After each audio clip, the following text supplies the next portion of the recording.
أعوذ بالله من الشيطان الرجيم بسم الله الرحمن الرحيم ربنا وابعث فيهم رسولا منهم يتلو عليهم آياتك ويعلمهم الكتاب والحكمة ويزكيهم إنك أنت العزيز الحكيم رب اشرح لي صدري ويسر لي أمري واحلل عقدة من لساني يفقهوا قولي الحمد لله والصلاة والسلام على رسول الله وعلى آله وصحبه أجمعين أما بعد السلام علیکم ورحمۃ اللہ وبرکاتہ۔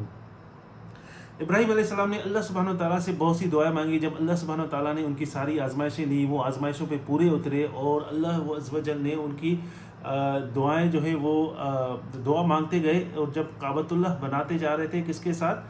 اسماعیل علیہ السلام کے ساتھ۔ پہلے جب اکیلے تھے اس وقت ربی کے ساتھ دعائیں مانگی، لیکن جب کعبۃ اللہ بنا رہے تھے تو ان کے ساتھ کون تھا؟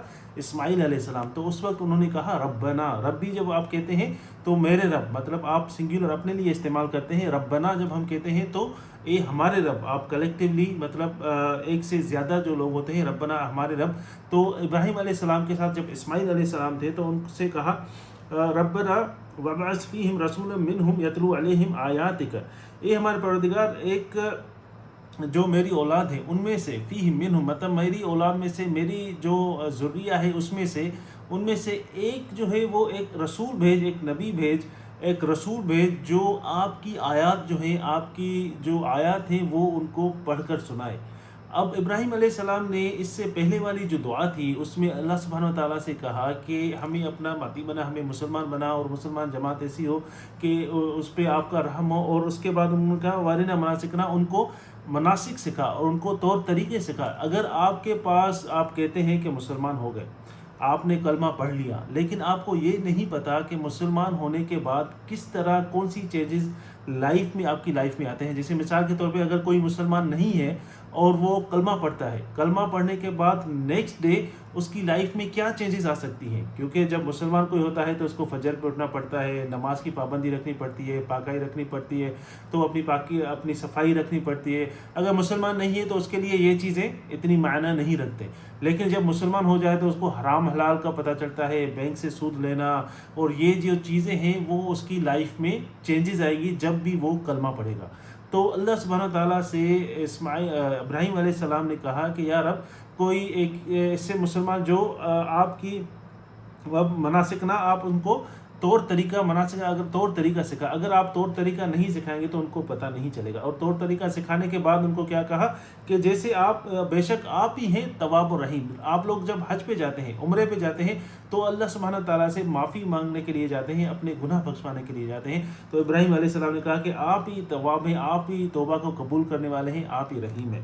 تو اس کے بعد کہا ربنا وابعث فیہم رسولا، اور ان میں سے جو یہاں پہ مکے میں رہنے والے ہیں ان میں سے ایک رسول بھیج جو کیا کرے، آیات کا، جو آپ کی آیات کو پڑھ کر سنائے، اور وَيُعَلِّمُهُمْ، اور ان کو وَيُعَلِّمُهُمُ الْكِتاب، اور ان کو کتاب کا علم دے، والحکمہ، اور ان کو حکمت دے، کیونکہ کتاب تو اللہ سبحانہ تعالیٰ نے پہلے بھی بہت سی بھیجی، کیونکہ کتاب بھیجنے کا مطلب ہے رولز ریگولیشن، یہ ساری چیزیں اللہ عز و جل نے پہلی قوموں کو بھی دی، جیسے بنی اسرائیل کو۔ تو یہ جو قومیں تھیں ان کو بھی کتاب دی گئی، رولز ریگولیشن دی گئے، لیکن ان کے پاس کیا نہیں تھا؟ حکمہ نہیں تھی، ان کے پاس وزڈم نہیں تھا۔ تو ابراہیم علیہ السلام نے کہا ان کو کتاب تو دے، لیکن ان کو کیا دے؟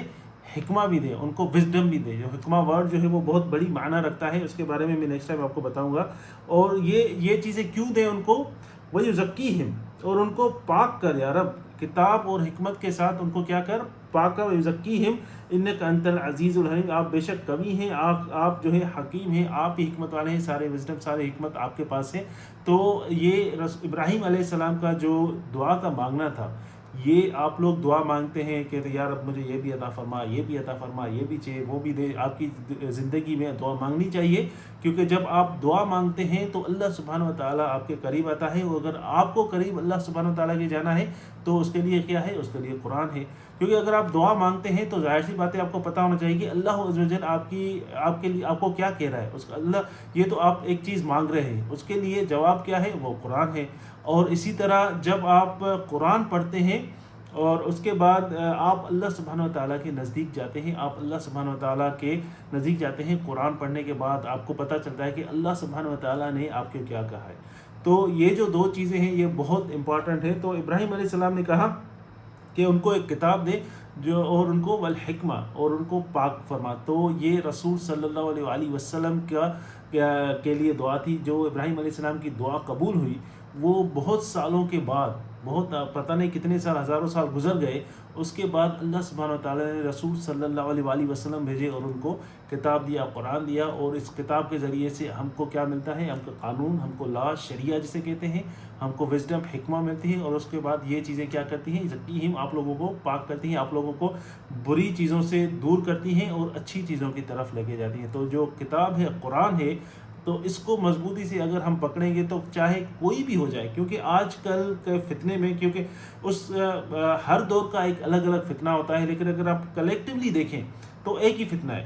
تو ہر وقت، اس وقت جب رسول صلی اللہ علیہ وآلہ وسلم تھے، اس وقت بھی لوگ ہوتے تھے دین سے دور کرتے تھے، ڈفرینٹ طریقے سے دور کرتے تھے، ایسے ایسے آرگیومنٹ، ایسے ایسے کوشچن پوچھتے تھے مسلمانوں سے کہ وہ خود سوچنے پر مجبور ہو جائیں کہ ہم مسلمان ہونے کے بعد ہم صحیح کر رہے ہیں یا نہیں کرے۔ آج کل کے دور میں بھی میڈیا کا دور ہے، تو میڈیا میں بھی ایک مشینری ہے، وہ نوجوان لوگوں کے ذہن میں ایسی ایسی چیزیں ڈالتے ہیں جو نہ ہم نے کبھی سنی ہے اور نہ ہم نے کبھی کہی ہے۔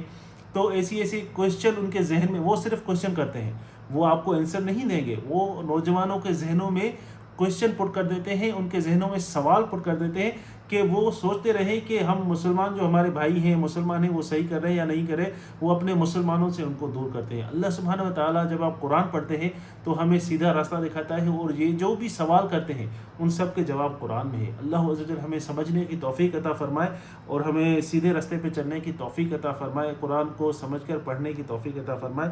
بارک اللہ لی ولکم فی القرآن الحکیم ونفعنی وإیاکم بالآیات وذکر الحکیم۔